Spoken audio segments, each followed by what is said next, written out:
णमियून जिणं वीरम्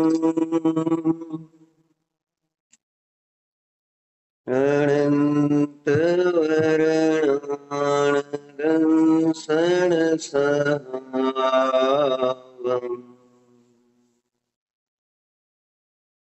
उच्छामि नियमसारम्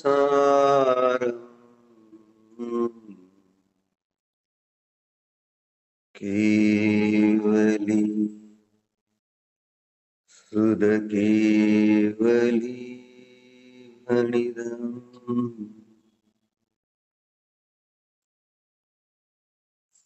त्वयि सति परमात्मन् मादृशान्मोहमुद्धान् कथमतनुवशद्वान्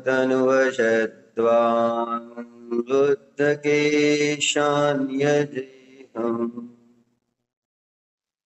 सुगदमगधरं वा वागधीशं शिवं वा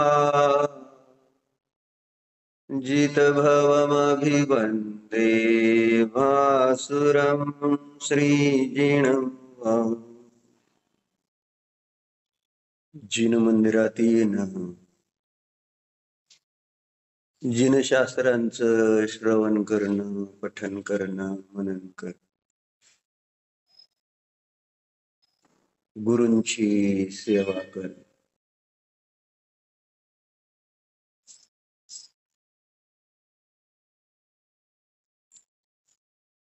हा सर्व जिनोत्सव आहे, उत्सव आहे. असं ज्याला भासित होईल तो उत्साहाने जिन दर्शन करेल, जिन मंदिरात येईल, जिनशास्त्राचं पठन पाठन करेल. गुरूंची सेवा सुद्धा करायला मिळाली तर तो उत्सव वाटला पाहिजे आणि त्यात उत्साह असला पाहिजे. नाहीतर त्या समुद्रात पडलेल्या मुलाला वाचवण्यासाठी सगळे लोक गोंधळ घातले, वाचवा वाचवा त्या मुलाला. कोणीही उडी मारायला तयार नाही. तेवढ्यात एक पैलवान तिथं पडला त्या समुद्रात आणि काय झालं, त्याने मुलाला बाहेर काढलं. बाहेर काढल्यावर सगळेजण त्याची स्तुती करायला लागले. तेव्हा तो पैलवान चिडला का नाही? चिडला का नाही?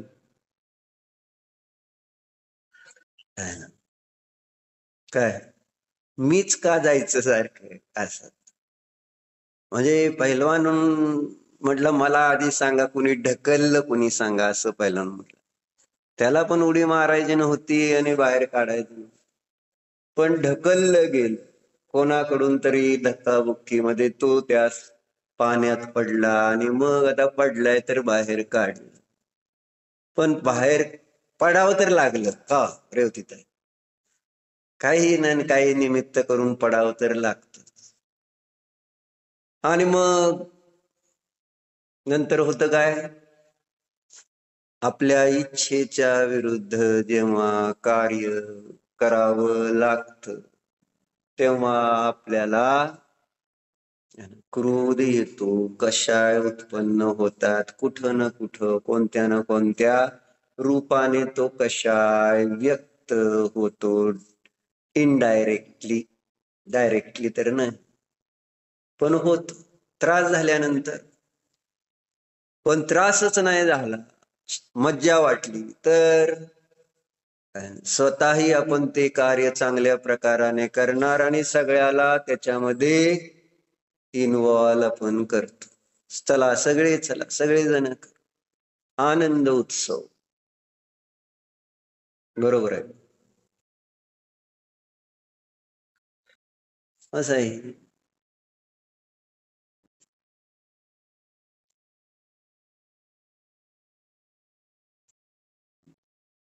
म्हणून आपण काल चर्चा करत होतो जी काय होती ती? जिनोत्सव कशा प्रकारे साजरा केला पाहिजे, जिनोत्सवामध्ये कशा प्रकारे भाग घेतला पाहिजे.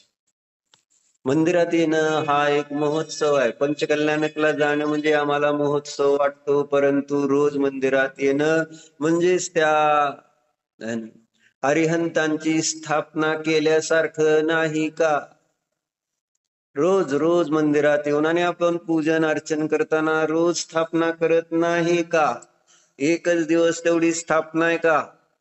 पंचकल्याणक महोत्सवामध्ये एक सामान्य स्थापना झाली, सामान्य सार्वजनिक स्थापना झाली की ही प्रतिमा आता पूजनीय आहे. याच्यामध्ये मंत्र उच्चारणाद्वारे अरिहंत प्रभूंची अनंत ज्ञान दर्शन सुखवीर्यवाल्या एका जीवाची त्याच्यामध्ये स्थापना केलेली आहे. असं एक सार्वजनिक रूप आहे. तो महोत्सव आपण साजरा केला, पण पर्सनल. रोजची रोज जो आपण मंदिरात येतो तर ती पर्सनल प्रतिष्ठा आहे, माझी प्रतिष्ठा आहे, आपली प्रतिष्ठा असते. आपल्यामध्ये अरिहंत, आपण अरिहंत. याच्यासाठी रोज मंदिरात यायचं आहे आणि तिथं त्या प्रतिमेचं दर्शन करताना ती प्रतिमा जर बघितली तर कशी आहे? कशी आहे?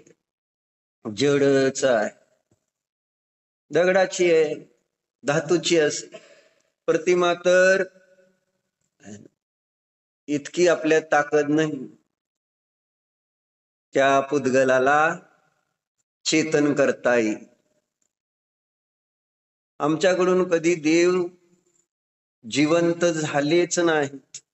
आमच्याकडून नोटा, धन, सोनं जिवंत होत, जड असून सुद्धा त्याच्यात प्राण आपण फुंकतो का नाही? बाहुबली भाई, सोन्यात प्राण आहेत का नाही? हा, बर द्या मग आज 1 किलो भर देऊन टाका, म्हणजे दान देऊन टाकतो म्हणते. देणं नाही करणं नाही. पुढारी आहे तुम्ही, मला माहित आहे.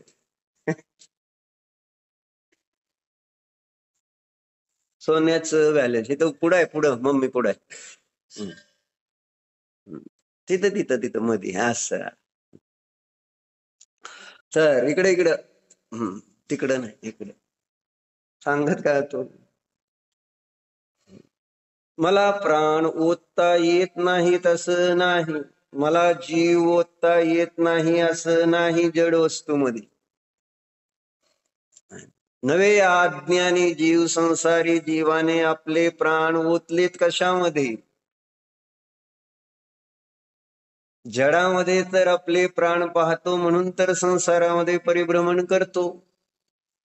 आपण कशात ओतलंय आपला जीव? ज्याला निमित्त करून आपल्याला चांगलं वाईट वाटतंय तिथं माझे प्राण समजायला काय हरकत आहे? ज्याला निमित्त करून माझ्या परिणामामध्ये इष्ट अनिष्ट बुद्धी होते तिथंच प्राण आहेत माझे. न कोणाला निमित्त करून संसार, शरीर आणि भूत याला निमित्त करूनच आपल्यामध्ये चांगले वाईट भाव होत नाहीत का? मग का झाले तर मी तिथं स्वतःला पाहतो. त्या शरीराची सत्ता म्हणजेच माझी सत्ता, त्या संयोगांची सत्ता म्हणजे माझी सत्ता, माझं अस्तित्व मीच. आणि जे भोग आहेत ते पण मी आणि माझे असं भासित होतंय की नाही. ते सगळे जड आहेत, अचेतन आहेत, अजीव आहेत. पण ते माझ्यासाठी जड अचेतन आहेत का? माझं शरीर मला जड वाटतं का? राजा कथा हे जड आहे का नाही? जड कळते का ना? आजीव जड म्हणजे आजीव, अचेतन, ज्याच्यामध्ये प्राण नसतात, असं हे शरीर कसं आहे? आजीव आहे. आजीव आहे का नाही? पण आजीव वाटतं का? या शरीरापासून आपला जीव भिन्न आहे, बरोबर आहे? शरीर वेगळं आहे, जीव वेगळा आहे का नाही? पण असं असताना सुद्धा मला शरीर म्हणजे जीव वाटतंय, जड. स्पर्श रस गंध वर्ण वालं मूर्तिक शरीर म्हणजेच जीव भासित होतो. आणि म्हणून त्या शरीराचं सुख दुःख, माझं सुख दुःख भासित होत. म्हणजे मला ते करता येते, मला सांगायचं एवढं आहे.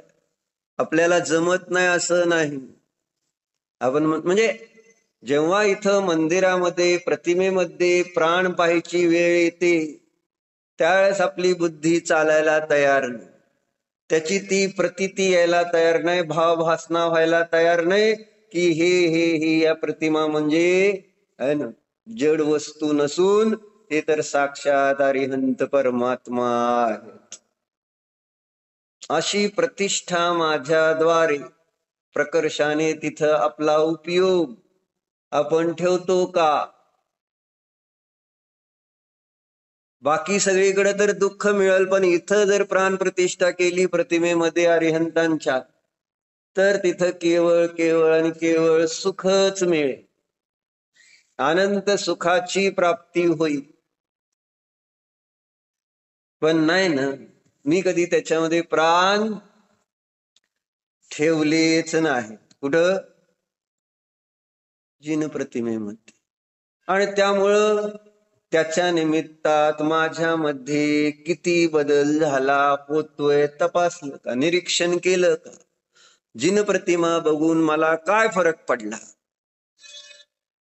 कधी विचार केला आपण? आज मला देव दिसले, मी आज देवाचं दर्शन केलं आणि राजकुमार, काय फरक पडला?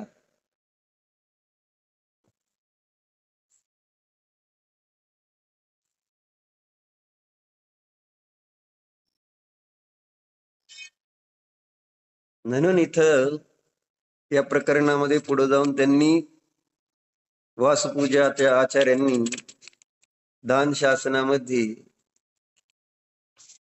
चर्चा केली, पूजेचे प्रकार आहे ना, पूजेचे भेद सांगितलेले आहेत. बघा, सांगा कोणते कोणते पूजेचे भेद कोणते?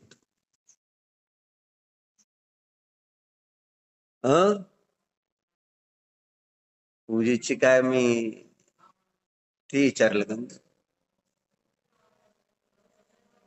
बरं, हा बरोबर. अच्छा अच्छा, छान. आता इथं दान शासन मध्ये वासपूजाचार्यांनी 3 प्रकारचे पूजेचं स्पष्टीकरण केले. कोणते कोणते? कोणते कोणते? एक आहे तामसिक पूजा, एक आहे राजसिक पूजा आणि एक आहे सात्विक पूजा. सत्व रज तम इतर लोकांमध्ये असतं ते. सात्विक म्हणजे चांगलं, राजसिक म्हणजे एक मध्यम, आणि तामसिक म्हणजे अधम पद्धतीने केलं जाणारं कार्य, आणि ज्याद्वारे पापाचंच उपार्जन होतं, अशा टाईप. अशी 3 प्रकारचे पूजेचे भेद घेतलेले आहेत. तामसिक पूजा, राजसिक पूजा आणि सात्विक पूजा. आता तामसिक पूजा कशाला म्हणायचं, राजसिक कशाला म्हणायचं आणि सात्विक पूजा कशाला म्हणायचं हे सांगतो. आणि मग आपण ठरवायचं सजलताई, आमची पूजा कोणती, कोणत्या प्रकारची आहे तिन्हीपैकी, कोणत्या प्रकारची आपली या तिन्हीमध्ये? कोण म्हणेल का आमची तामसिक पूजा आहे म्हणून? कोण म्हणेल का? चुकून तर म्हणेल का? कर भले आम्ही तेच करू. अज्ञानाने प्रायः तामसिक पूजाच होती. आता लक्षण वाचल्यावर लक्षात येईल. अज्ञानाने कसली पूजा होते? तामसिकच पूजा होते, अधम निकृष्ट. खरंच पण मान्यता मात्र आमची अशी राहते की मी देवाची पूजा केली म्हणजे माझी पूजा म्हणजे सात्विकता, असा आपण त्याच्याशी संबंध जोडला. पण तिथं परिणामाचा आपण संबंध पाहिला नाही की त्या पूजेमध्ये माझे परिणाम कशा प्रकारे जोडले गेलेले आहेत. बरोबर आहे. म्हणून त्या अपेक्षेने त्यांनी सांगताना म्हटले की तामसिक पूजा कशाला म्हणायचं, तर सांगितलं सेवकों से जो पूजा कराई जाती है वह तामसी पूजा कहलाती है, उसका फल कुछ भी नहीं है. काय म्हणले तामसिक पूजेचं लक्षण? सेवकांकडून जी पूजा करून घेतली जाते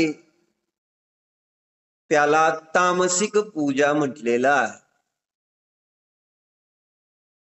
मग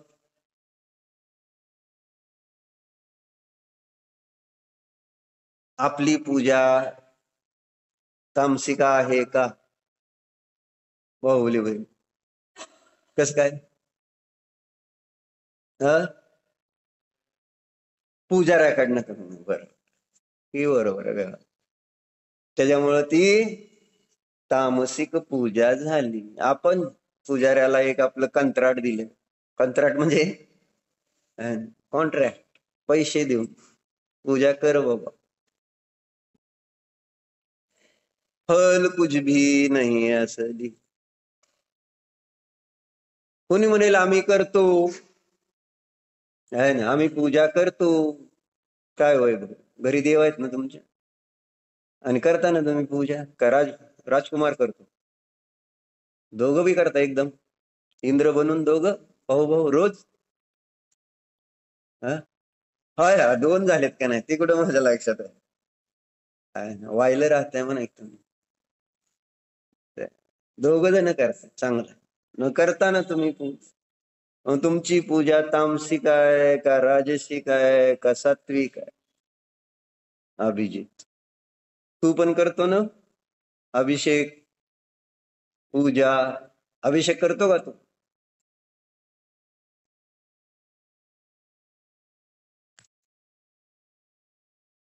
तर बघितलं तर काय म्हणायचं इथं, सेवकों से. मग विचार केला आता अध्यात्म भाषेमध्ये सेवक कोण आहे आणि त्याच्याकडून आपण पूजा कशी करून घेतो? कोण? बरोबर, अध्यात्म भाषेमध्ये बघितलं तर शरीर सेवक आहे. मग मी रोज मंदिरात येताना शरीराला सांगत असतो, मी स्वतः नाही, जीवाचे भाव नव्हे, भक्ती भाव नाही.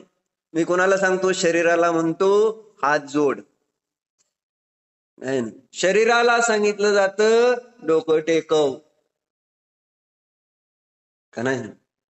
शरीराला सांगितलं जातं अष्टद्रव्याने पूजन कर. मी नाही इन्व्हॉल्व त्याच्यामध्ये. म्हणजे दुसऱ्याकडून पूजन करून घेत नाही आपण. दुसऱ्याकडून म्हणजे शरीराकडून पूजन करून घेतलं तर त्याचं फळ काय? जड जड क्रिया जी आहे, शरीराची क्रिया जी आहे, आणि प्रायः माझं दर्शन डोळ्याने, आणि डोळ्याकडून दर्शन करून घेतलं, कानाकडून शास्त्र ऐकून घेतलं, गुरूंची सेवा शरीराकडून केली गेली. मी किती आहे? मी डोळेच्या ऐवजी ज्ञान किती वापरलं देवाचं दर्शन करताना? डोळ्याने दर्शन करून घेतलं का ज्ञानाने दर्शन केलं? अमृत काका सांग, देवाचं दर्शन तुम्ही केलं का डोळ्याने केलं? डोळेच दर्शन करतेत माझे, डोळेच बघतेत त्या प्रतिमेला.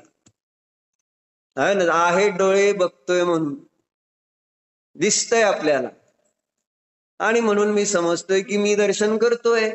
अरे पण तू डोळे नाही आहेस, तुम्ही कान नाही आहात. आपण ते नाही आहोत हे आपल्याला लक्षात आहे का?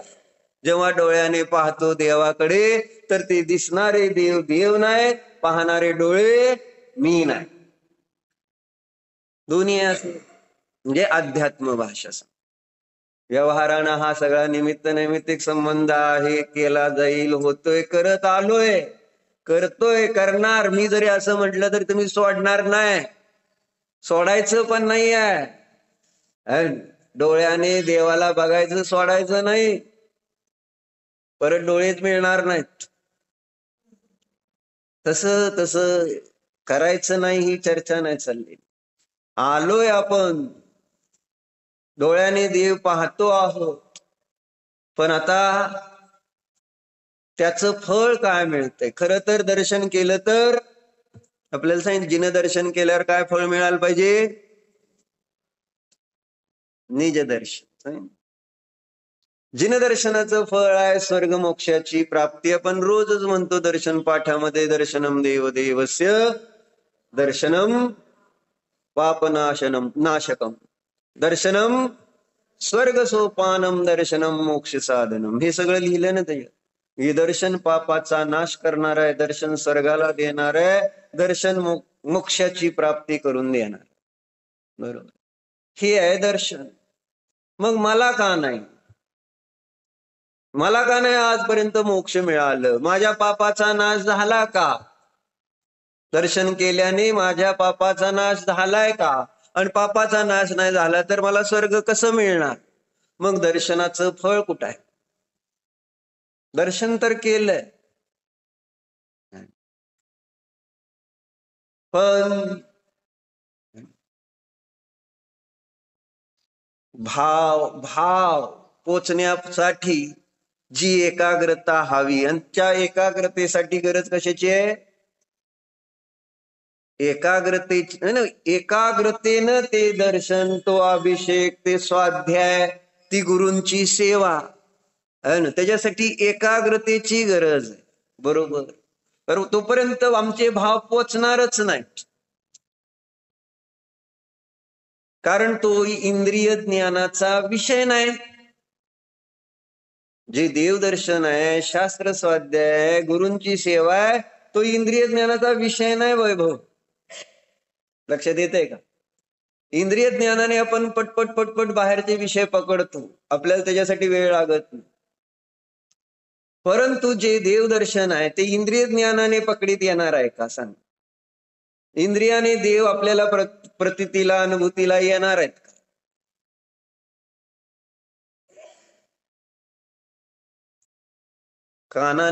कानाने शास्त्र ऐकल्यावर बुद्धीत बसणार आहे? गरज कशाची आहे तिथं?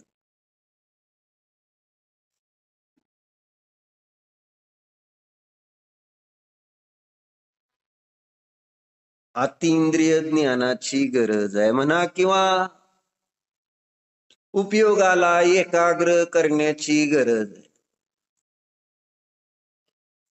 तेव्हा माझे भाव तिथं जोडले जाऊ शकतील. आणि त्यासाठी आपल्याला काय करावं लागेल? वेळ द्यावा लागेल. ही कळलं तुम्ही?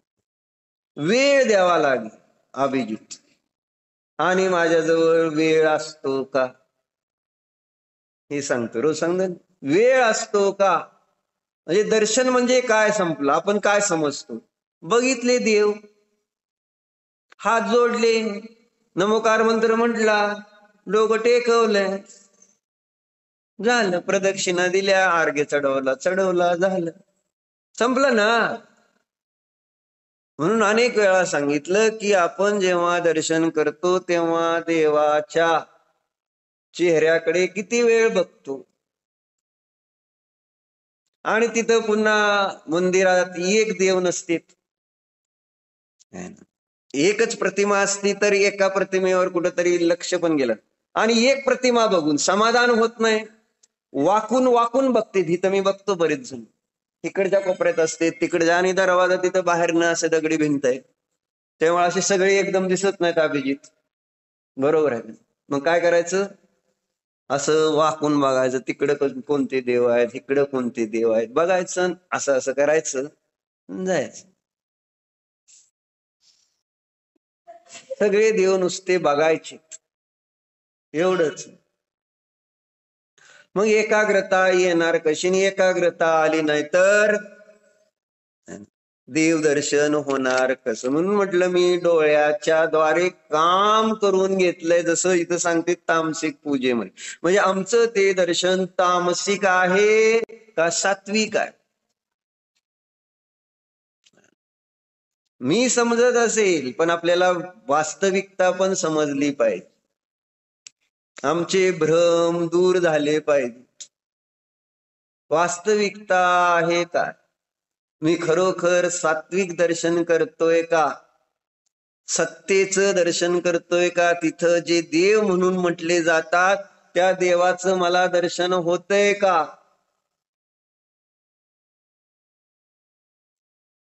म्हणजे व्यवहाराने सुद्धा आपण इतके हट्टी नाही आहोत की जोपर्यंत बघत नाही देव तोपर्यंत आपण तिथून उठणार नाही, तिथून नजर हटवणार नाही.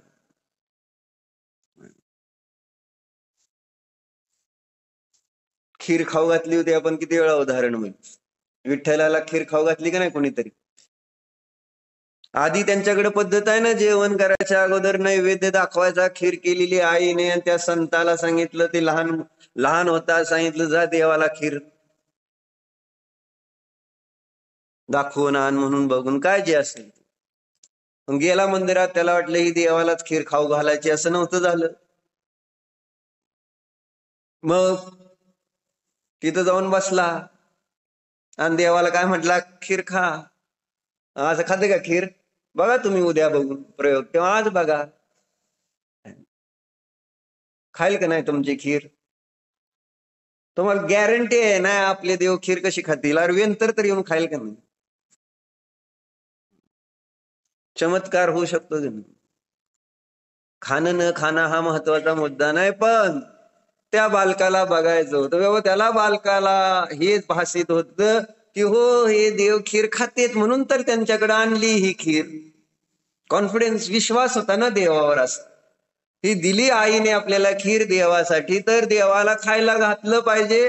आणि त्याच्याशिवाय मला खीर देणार नाही, कारण त्याला भूक लागली होती आणि खीर दे म्हणत होता. त्यावेळेस आई म्हटली होती की आधी मंदिरात देवाला खीर आणि नंतर मग तुला. मग आता देव तर खीर खायना आणि ह्याला तर खीर खायची होती काय? म्हणून शेवटी ते देवाला रागवला, खावाय भूक लागली मला. आणि मग देव आले, त्यांनी खीर खाल्ली माहित आहे. आणि मग घरी रिकामी वाटी घेऊन गेला हा. आईने दिले धपाटे. धपाटे म्हणजे मारलं. म्हणले तुला देवाला खीर घेऊन जा म्हटलं होतं ना, आणि मग तूच खाऊन आला काय? सगळी आईचा विश्वास. आईचा विश्वास काय आहे ना. हे देव खातबीत काय नसते, ते नुसतं दाखवायचं असतं आणि ते घरी आणायचं असतं. एवढाच माझा विश्वास आहे. देवाला काय नसतं. आपले देव कसे आहेत? वितराग आहेत है ना. त्यांना काही सुद्धा लागत नसतं, ते काही घेत देत काय सुद्धा नाही, आपल्याला पक्क माहित. मग कशासाठी त्यांना लागतंय पैसे, धन, मंदिर चांगलं वाईट आणि असलं छत्रण, असं काही लागत नाही देवाला आपल्या. बरोबर आहे. असं किती विश्वास होता आईचा की नाही ही खीर कोणी खाल्ली? मुलानेच खाल्ली. कारण तो भुकेजलेला होता, त्याला खीर खायची होती, आणि आता ती देवाच्या नावाखाली त्याने काय केलं? खीर खाऊन आला आणि म्हणतोय काय? देवाने खाल्ली. खरोखर कोणी खाल्ली होती? ते बारका मुलगा सांगतोय की नाही आपल्या आईला, नाही देवाने खाल्ली, देवाने खाल्ली. ना आईचा विश्वास तेवढाच विश्वास आहे. मोठ्यांचा विश्वास एवढाच असतो. लहान बाळांचा विश्वास तेवढा असू शकतो की जेणेकरून तिथं देव प्रसन्न होईल. पण मोठे झालो ना आपण, श्रीमंत झालो आणि बुद्धिमान पण शाने झालो, त्यामुळं आपल्याला सगळं माहिती आहे. ही देव धर्म सगळं खोटं असतं, काय नसतं त्याच्यामध्ये. देव धर्माच्या नावाखाली कुणी काय आपल्याला म्हटलं तर फक्त ऐकायचं पाहायचं, पण त्याच्या नादी जास्त लागायचं नाही. ते काही खरं नसतं. पक्का आहे का नाही श्रीनिका? असं आहे ही प्रॉब्लेम. म्हणून म्हटलं काय सांगितलं इथं की पूजा पूजा माझ्याद्वारे जी केली जाते ती कशी केली जाते, दर्शन कसं केलं जातंय, शास्त्र कसं ऐकलं जातंय, सेवा कशी केली जाते. काय रेवतीचा त्रास होतो का नाही घरी? घरी त्रास जास्त होतो का माताजींजवळ त्रास जास्त होतो सांग? आता लबाड बोललं तर माझ्याकडे रेकॉर्डिंग आहे, बाकी काय नाही. म्हणजे मी विचारलो होतो सहज, किंवा किती दिवस? 8 दिवस. 8 दिवस कोण राहते? त्रास होतो आपल्याला, झोप येत नाही, चक्कर येते, पडतंय माणूस.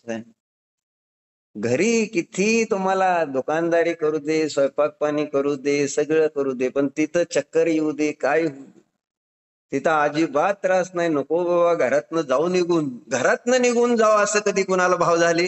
किती घरात त्रास होऊ द्या, घरातनं निघून जायचे कोणाकोणाला भाव होते सांगा? आणि घरात त्रास कोणाला नाही तेवढं सांगा? विनयात त्रास आहे का घरात? का नाही? अजून सुनबाई आहे का नाही? नाही आले. पण नसली सून तरी सुद्धा त्रास असतो का नसतो? नवऱ्याचा असतो का नाही? आपल्या मनाप्रमाणे ऐकतो का नवरा सांग? म्हणजे कुठला ना कुठला, कसला ना कसला संसारात आहे म्हटल्यानंतर त्रास राजा काका राहतोच. बरोबर. प्रवासाला जाऊन आले, बरोबर आहे का? आता मला जाणं शक्य नाही अम्मांकडं, बरोबर आहे? असं होतं का? हे त्रास इथं नसता. ते आपण परवाच वाचलं ना, मोक्षाला जाण्याची इच्छा कशाला केली असते?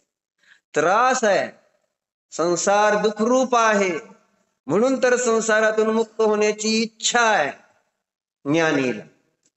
पण अज्ञानीला दुसरा मार्गच माहिती नाही, आणि म्हणून तो इथंच या संसारामध्येच घोटमळत राहतो. या ना त्या पद्धतीने, या पद्धतीने नाही सुख आलं तर आता दुसरी सिस्टीम अवलंबन करतो, त्याने नाही आलं तर तिसरी. पण इथंच बदलून बदलून इथूनच सुख काढण्याचा प्रयत्न, शांती शोधण्याचा प्रयत्न करतो. असं होत नाही. कुठं? धर्मक्षेत्रामध्ये नाही ना. मला आज शास्त्र ऐकताना मजा वाटली तर बघू अजून. नाही देवदर्शन करताना मला आज आनंद आला, का नाही आला म्हणून आपण तिथे कधी प्रयत्न करत राहतो. इंद्र नाचतो काय, पूजन अर्चन कसा करतो, हे सगळे आपण चर्चा ऐकतो पंचकल्याणकामध्ये. पण आजकाल म्हणलं ना, त्या देवासाठी नृत्य कमी. देवासाठी म्हणजे देवाला नाही नृत्य बघायचं, पण देव आणि ते त्यांचे गुणगान आणि त्याच्या निमित्ताची भक्ती आणि त्या भक्तीमुळे सहज होणारं नृत्य बाजूला राहील. आणि आता नृत्य कशासाठी असतं? नाच कशासाठी असते? डान्स कशासाठी? शूटिंगसाठी. दुसऱ्याला दाखवून म्हटलं ना, सगळं दुसऱ्याला दाखवण्यासाठी, स्वतःला आनंद घेण्यासाठी कोणतं कामच नाही. असं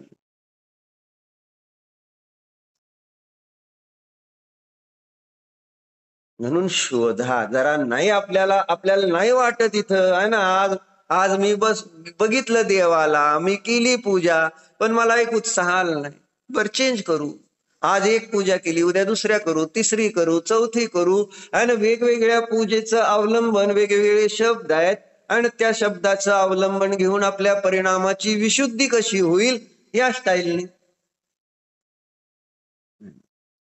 जसे वेगवेगळे तुम्ही कपडे घालून वेगवेगळ्या पद्धतीने आनंद आणण्याचा प्रयत्न केलेला असतो. पद्धती ही आहे, एकसारखं रोज नाही आहे. जेवण एकसारखं रोज नाही, वेगवेगळं कशासाठी आहे की हे नाही आता हे चेंज करून काहीतरी बरं वाटतंय का बघू.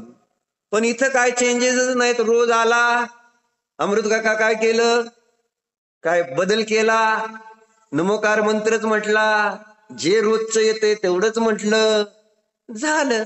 त्यामुळे तुम्हाला फरक काय पडला, यालाच न्यायाच्या भाषेत म्हणते गृहीत ग्राही ज्ञान. आणि त्या गृहीत ग्राही ज्ञानाला अप्रमाण म्हटलेला, एकाच वस्तूला पुन्हा पुन्हा त्याच प्रकारे जाणणं पाहणं. जसं हे समोर मोबाईल आहे, मोबाईल आहे, मोबाईल आहे, मोबाईल आहे, मोबाईल आहे, एकदा झालं, दोनदा झालं, तीनदा. पहिल्यांदा मोबाईल आहे म्हटल्यानंतर काहीतरी वेगळं वाटलं. पण दुसऱ्यांदा, तिसऱ्यांदा, चौथ्यांदा जेव्हा लहान बाळ बोलायला लागतं आणि एखादी गोष्ट एकदा बोलल्यानंतर आपण कौतुक केलं तर 4 वेळा बोलतो तीच गोष्ट. मग आपण म्हणतो आता बस शांत. पुढचं पुढचं जे आहे त्याच्यामध्ये काय अपूर्वता नाही. अपूर्व कुठं आहे, म्हणजे अपूर्वता नाही. अपूर्व फक्त घरातच आहे. पण धर्मामध्ये आमच्या अपूर्वता येते का? मागच्या वेळेस आपण गुरूंची सेवा करायला गेलो त्यावेळेस येणारा आनंद, परत दुसऱ्यांदा गेलो त्यावेळेस येणारा आनंद, तिसऱ्यांदा गेलो तर त्यावेळेस येणारा आनंद सजलतय विशेष विशेष आहे का? आहे ना, जसं एक भाकरी खाल्ली आहे ना, भारी वाटलं, भूक लागल्यानंतर दुसरी खाल्ली आहे ना, तिसरी खाल्ली, चौथी खाल्ली तर घटत जाते. कसं होतं सांग? धर्म क्षेत्रामध्ये आनंद वाढत जातो का कमी कमी होत जातो? सेम इंद्रिय विषय भोगासारखंच जेव्हा आपण धर्माला पाहणार तर तेव्हा तो धर्माचा आनंद घटत घटत घटतच जातो. जसं शास्त्र ऐकायला बसलं अर्धा पाऊण तास झाल्यानंतर आनंद घटत जाणार, वाढत नाही जाणार. देवासमोर जास्त वेळ बसलं, विधानाला बसलं, पूजनाला बसलं, आनंद उत्साह वाढत वाढत जातो का घटत घटत जातो? चेक करा, तपासून बघा. अनिला बोल, कालच म्हटलं डॉक्टर येत नाही, डॉक्टर आलेत का? नाही. बर, काय म्हणलं मी? जसं विषय भोगांचा आनंद घटत जातो तसा इथं सुद्धा धर्माचा माझा जो उत्साह आहे तो कमी का होतो? कारण हाही मी एक इंद्रियांचाच विषय ठेवलाय. मी माझ्या ज्ञानाचा, जीवाचा विषय केलेला नाही धर्म. धर्म म्हणून विधान किती वेळ, 1 तास 2 तास झाल्यानंतर उत्साह वाढतो का कमी होतो सांगा? बाहुबली होय. आणि दुकानामध्ये तुमचं काय होतं तेवढं सांग. उत्साह कमी होत चाललाय डे बाय डे. दिवसेंदिवस आता त्या दुकानदारीचा उत्साह कमी होत चाललाय का वाढत चाललाय राजा काका? जसं नवीन दुकान पूर्वी बारकं होतं आता मोठं झालं, अजून गिरायक, अजून अजून वाढत चाललंय का नाही? तिथं वाढवायचंय का नाही? अजून एखाद दुकान टाकायचंय का नको? अजून त्या दुकानामध्ये वाढ करायचं का नाही? माल वगैरे सगळा वाढवायचंय का नाही? दुकानदारीमध्ये जो उत्साह आम्ही वाढवत जातो तिथं भांडवल वाढवत जातो. कारण मला पाहिजे, मला दिसतंय की अजून जेवढं मी भांडवल घालणार तेवढं मला रिटर्न येणार. मग इथं काय, इथं किती भांडवल घालणार?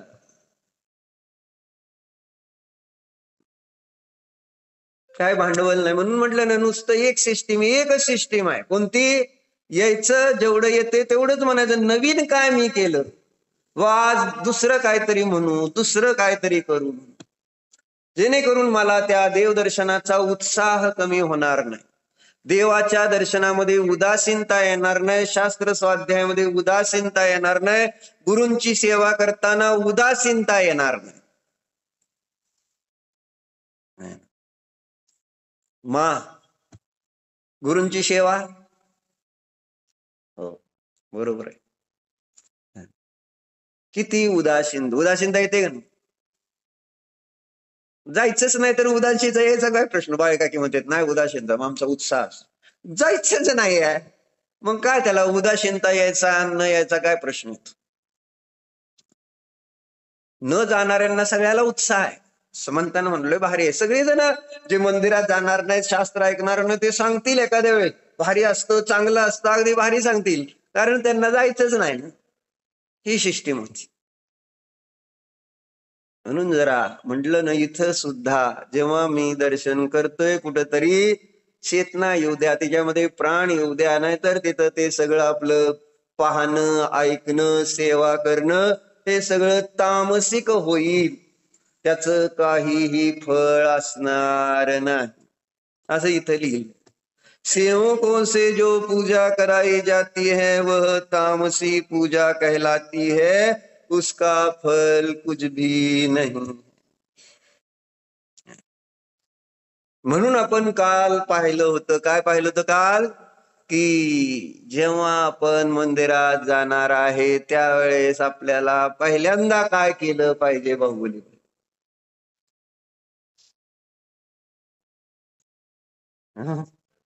लक्षात आहे का? आणि केली का? लक्षात आहे का नाही हे मला माहिती नाही, आणि लक्षात जरी आलं असलं तर आज कोणी कोणी प्रतिज्ञा करून मंदिरात आलं सांग. काल आपण ती चर्चा केली होती उदाहरणाद्वारे, की जसं तो वीर योद्धा जेव्हा युद्धभूमीमध्ये लढायला चाललेला असतो तेव्हा तिथं तो पहिल्यांदा प्रतिज्ञा करतो. अभिषेक प्रतिज्ञा होता का नव्हता? काल नव्हता ना? विचारलं का काय झालं पप्पा? आहे ना शास्त्रामध्ये विचारलं का?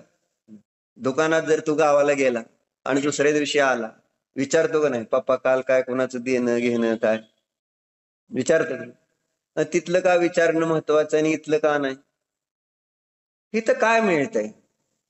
इथं काय मिळतंय का? आपल्याला जे प्रयोजनभूत आहे ते इथं काय नाही आहे ना. प्रयोजनभूत तिथं आहे, त्यामुळे त्याची चौकशी न सांगता सुद्धा आम्ही करतो. कुठला माल संपलाय, कुठला आहे, आणि जर जर नाही सांगितलं पप्पानी नीट तर पप्पाला पण खवळतो का? नाही खवळत. जर गिरायक आलं आणि ती वस्तू नाही आहे दुकानात आणि त्याला अर्जंट पाहिजे ते गिरायक निघून चाललं, तर गिरायक गेल्यानंतर पप्पाला म्हणतील का नाही आधीच सांगायचं नाही काय मागून मी तिकडेच गेलो होतो, येताना घेऊन आलो असतो 2 वस्तू त्या? बरोबर आहे का नाही राजकुमार? असं होतंय ना? होतंय म्हणतोय काका, तर म्हणतोय तसं होतंय. हे व्यवहारातली मी सगळी चौकशी करणं, कारण मला तिथं माझं प्रयोजन दिसतंय. धर्म मार्गामध्ये आपण कधी चौकशी करणार का की काय झालं शास्त्रामध्ये? काय नाही झालं काय असलं आपल्याला त्याच्याशी काय संबंध नाही, जाऊ दे. चर्चा काय की पहिल्यांदा जेव्हा तो योद्धा युद्धभूमीमध्ये वीर योद्धा वीर योद्धा जेव्हा तिथं युद्धभूमीमध्ये निघाला तर पहिल्यांदा एक प्रतिज्ञा करतो. लढायला निघालाय तर प्रतिज्ञा करतो. मग मंदिरात निघताना मला प्रतिज्ञा करायला नको? केली पाहिजे का नाही? म्हटलं ना, हा अभ्यासाने सुरू करा, सुरू करा. आता मंदिरात निघालोय तर मंदिरात मी कशासाठी निघालोय? पहिलं काय सांगितलं? पहिल्यांदा काय सांगितलं? बाहुबली वय तुमच्या लक्षात आहे म्हटलं ना तुम्ही? असं लिहिलं होतं, असं सांगितलं होतं. रागदेश सोडून योद्धा काय करतो प्रतिज्ञा ते सांगा, दृष्टांत सांगा. दृष्टांत मी सांगतो काय करतो हे. म्हणजे काय असं नाही राव. पहिलं काय त्यांनी करेल? घरदार सोडून असं कधी मी सांगितलं? अजून घरदाराचं वाचायचंय मला. अजून पुढे 2 श्लोक आहेत घरदाराचे, ते मी वाचलंच नाही अजून. तुम्ही अगोदरच ज्ञानी आहे राव. तुम्ही आचार्यांच्या मनात ओळखताय काय? वैभव पहिल्यांदा काय म्हणतो तो?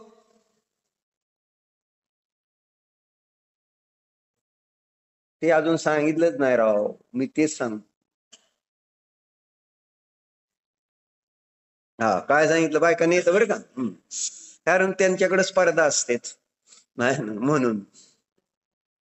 हा म्हणजे काय? म्हणजे तिथं योद्धा, वीर योद्धा जेव्हा निघाला तर प्रतिज्ञा करतो की मी इथं चाललोय तर शत्रूवर विजय मिळवण्यासाठी चाललेलो आहे, असं म्हटलं होतं का नाही? परत एकदा वाचून दाखवतो तुम्हाला. मला माहित आहे तुम्ही सगळे गजनी आहे. हे आत्मन, जिस प्रकार युद्ध करने के लिए रणभूमि में जाने वाला वीर सैनिक प्रतिज्ञा करता है कि मैं शत्रु सेना को जीतने के लिए जा रहा हूं. अशोक काका कशासाठी चाललाय? तो योद्धा कशासाठी चाललाय तिथं युद्धभूमीत?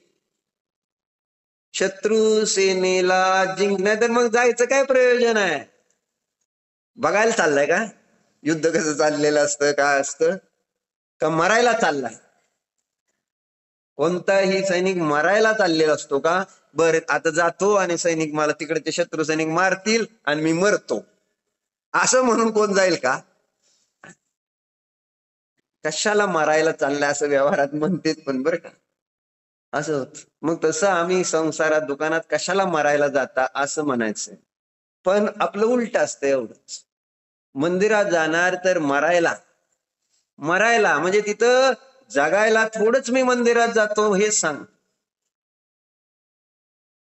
इथून बाहेर घरी जाताना ते प्राण बघा, उत्साह बघा, तुमच्या पायाचा स्पीड बघा, नाही तर गाडीचा स्पीड बघा. कोणाचा 100, कोणाचा 200, अभिजितचा तर 400.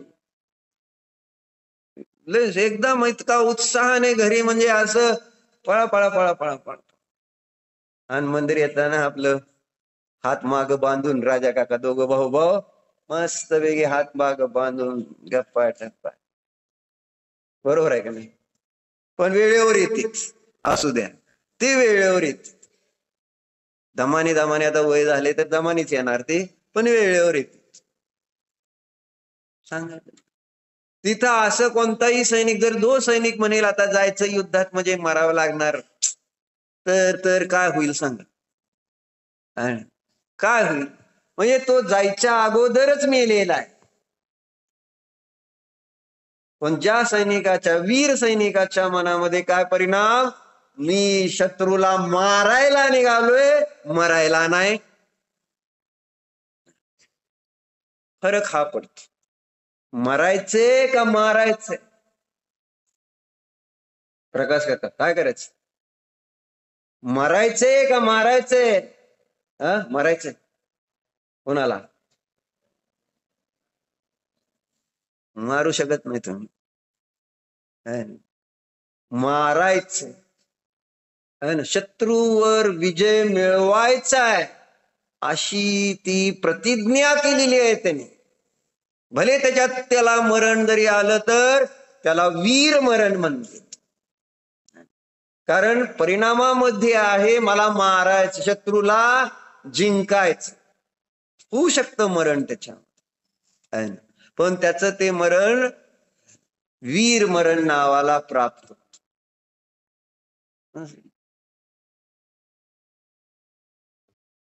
मग तसं आपण सुद्धा मंदिरात येताना म्हणालो होतो, का निघालोय, का आलोय मी इकडं मंदिरात?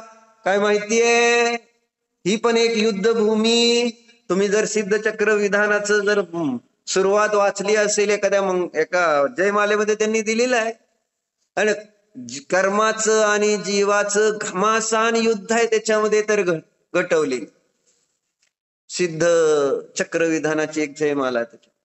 ही पण एक युद्धभूमीच आहे नव्हे, हीच युद्धभूमी आहे खरी तर. इथंच आपल्याला जे शत्रू, खरे शत्रू आहेत की जे माझ्या दुःखाचं कारण आहे, त्या शत्रूंवर विजय मिळवण्यासाठीची हीच भूमी आहे.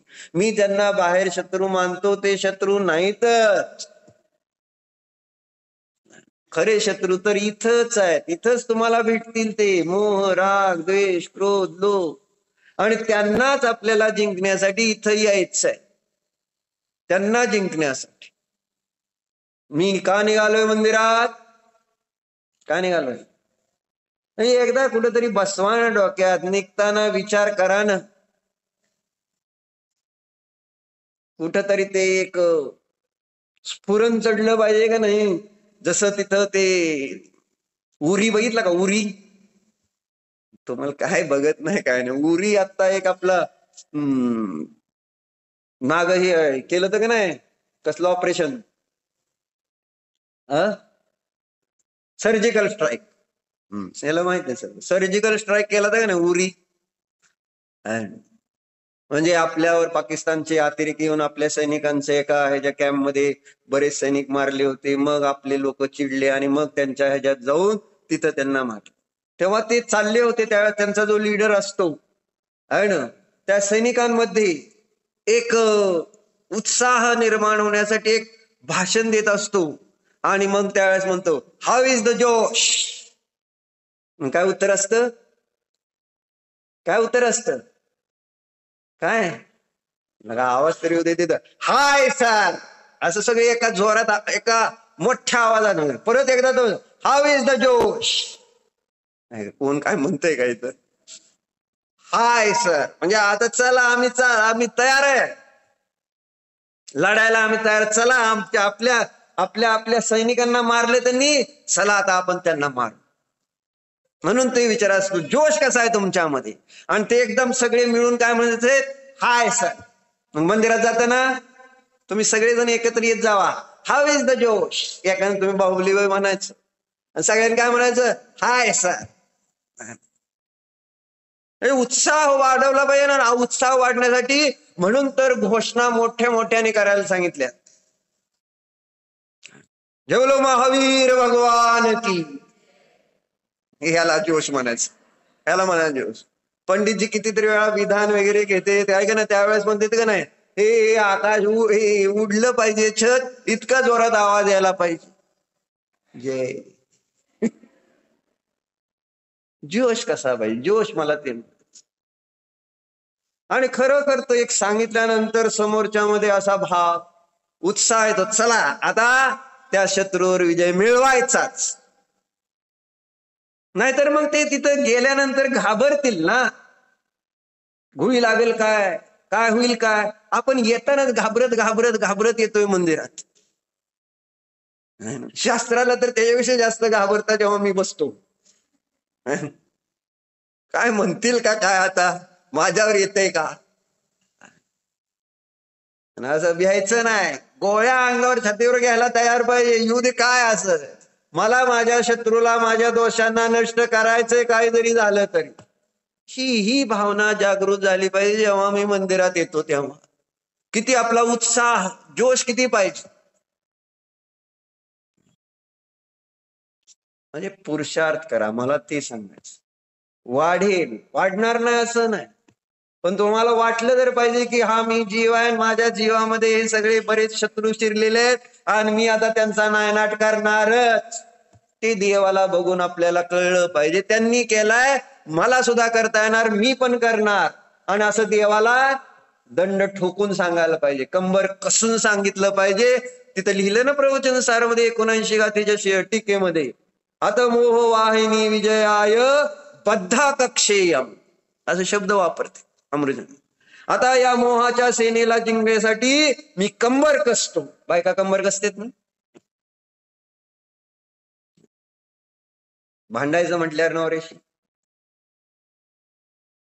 तसं तिथं ते अमृतचंद्र आचार्य म्हणते, आता हा जो मोह माझ्या संसार दुःखाचं कारण आहे, संसार परिभ्रमणाचं कारण आहे, त्या मोहाला जिंकण्यासाठी आता मी कंबर कसतो.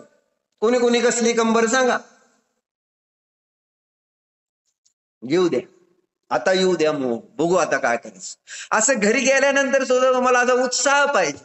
आला मोह की त्याला नष्ट करायचं.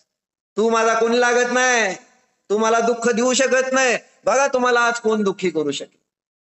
तुम्ही दंड थोपटले पाहिजे, तुम्ही कंबर कसली पाहिजे त्या मोहाला नष्ट करण्यासाठी.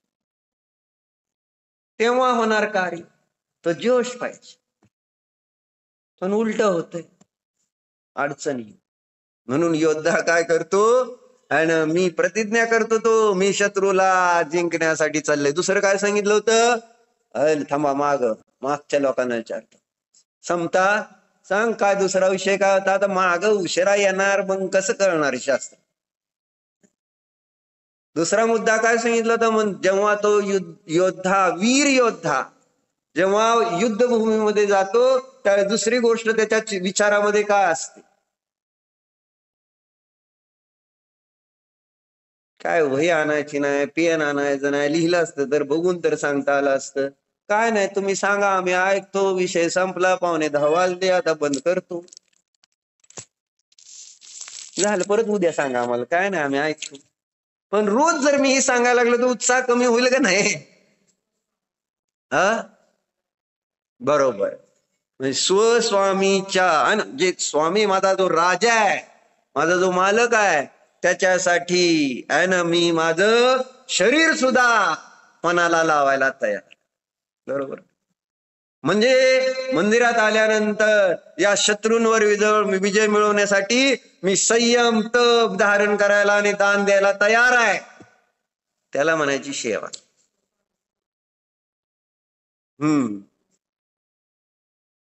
तुम्ही लगेच तिसरं पण सांगून टाकलं. जोश आहे बाबा तुमचा, आहे ना. तर दुसरी गोष्ट ही सांगितली. दुसरी काय? आणि शरीर सुद्धा, शरीर म्हणजे तुम्ही सांगा मला काय नियम घ्यायचा, तेवढंच सांग. कोणाकोणाला नियम घ्यायचा आज? मोबाईल त्यागाचा, फक्त उत्साह. हाऊ इज द जोश? जोशच नाही, जोश नाही. चला असं आहे ना, नको मला नको, मोह नको, दुःख नको. पेटून उठलं पाहिजे हो. पण अजून आपल्याला समजे ना, म्हणून सांगतो, ही अनुकूलता बाधक ठरते. जी आज आपल्याला मिळाली शारीरिक अनुकूलता, संयोगजनित अनुकूलता आहे, त्यामुळे आपल्याला असं वाटत नाही की आपल्याला जिंकायची गरज आहे मोहाला, रागद्वेषाला जिंकायची गरज आहे, असं आपल्याला इतकं काय केलंच पाहिजे असं वाटत नाही, जसं नारकींना वाटत. नरकातल्या नारकीला 100% वाटतं की नाही, पुन्हा नाही, पुन्हा तसलं पाप करणार नाही की जेणेकरून मला असलं दुःख, कारण इतका त्रास आहे. बरोबर. तुम्हाला त्रास वाटायला लागला की नाही? शास्त्र पुढे चाललंय, 10 वाजत आले, उशिरा सुरू झालाय आज. आणि माझा नियम आहे 1 तास घ्यायचा, 57 मिनिटं झाली. सांगायचं काय? काय सांगत? दुसरं पॉइंट काय? स्वामी सेवेसाठी माझं हे शरीर सुद्धा अर्पण. तसं मोहाला जिंकायचं, राग द्वेष दोष आदी नष्ट करायचं, तर त्याच्यासाठी तुम्ही सांगा कोणता संयम धारण करू, कोणतं करे. त्याच्यामध्ये शरीराला किती कष्ट पडले तर मला काय प्रॉब्लेम नाही, पण मला हे मोह राग द्वेष जिंकलेच पाहिजे. आणि तिसरी गोष्ट काय सांगितली? की जोपर्यंत या युद्धभूमीवर तोपर्यंत माझा भोग उपभोगाशी काही संबंध नाही. बरोबर, असंच होतं ना. म्हणजे आता थोडे भोग उपभोग भोगतो असला विकल्प तिथं त्या सैनिकाला नसतो. विरक्त असतो त्या भोग उपभोगापासून, विरक्त होऊन आहे ना त्या युद्धभूमीवर लढतो शत्रूंची. अशा पद्धतीनं या जिन मंदिरामध्ये जिन दर्शनाला, शास्त्राला जायचं असतं, यायचं असतं, गुरूंची सेवा करायची. हा उत्साह पाहिजे तेव्हा त्याचं नाव आहे सात्विक दर्शन, सात्विक श्रवण, सात्विक सेवा. असं आहे. ओम नमः भो प्रभो मी मन वचन काय कृतकार्यत अनुमोदन सर्व समारंभ क्रोधमान माया प्रमाद इत्यादी माझ्याकडून या भागात शास्त्र घेतलेल्या व्रतामध्ये अतिक्रम अतिचार अनाचार दोष लागले, इंद्रियापासून पंचेंद्रियापर्यंत ज्या काही जीवांची हिंसा झाली, स्वाध्याय करीत असताना घडलेले या सर्व दोषाविषयी पश्चाताप व्यक्त करून क्षमामुक्त हे माझे सर्व दोष मी माझ्यामध्ये राहू, या सर्व दोषाविषयी मी प्रायश्चित्त मागतो.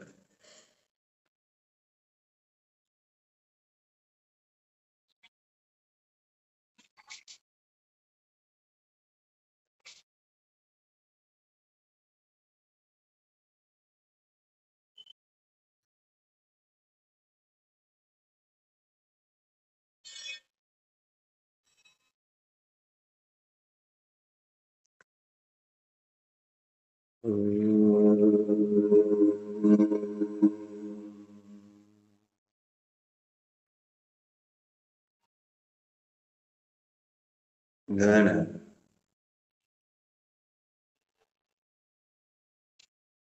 आपल्या स्वरूपाला पहा.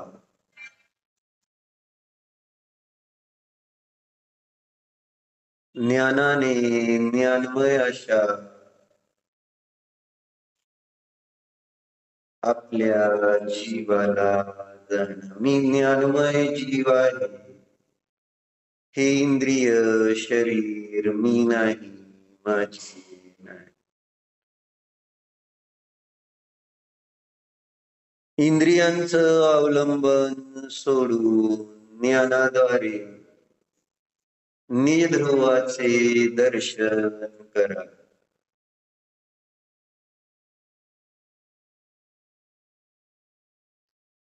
ध्रुव अचल अनुपम असा हा मी, सिद्ध स्वरूपी शुद्धात्मा आहे जण.